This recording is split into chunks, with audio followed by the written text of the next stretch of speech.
Right also నేను categorical గా చెప్పాను, స్పష్టంగా చెప్పాను.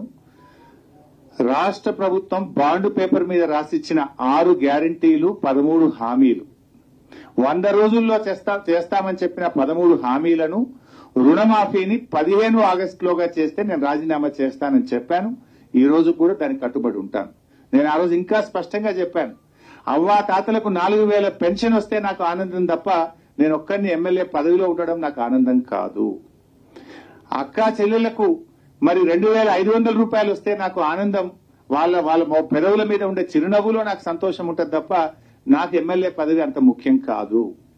ఇలా ప్రతి పేదవాడికి ఇల్లు ఇస్తామన్నారు 5 లక్షల రూపాయలతోని.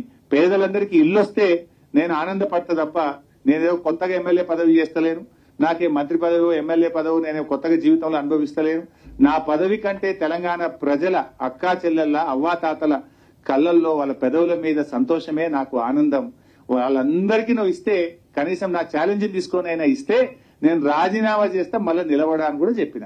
ఇప్పుడు కూడా చెప్తున్నా మీ ద్వారా, రుణమాఫీ 15 ఆగస్టులోగా పూర్తి చేయడంతో పాటు 100 రోజుల్లో అమలు చేస్తామన్న బాండ్ పేపర్ మీద రాసిచ్చిన 13 హామీలు అమలు చేయండి.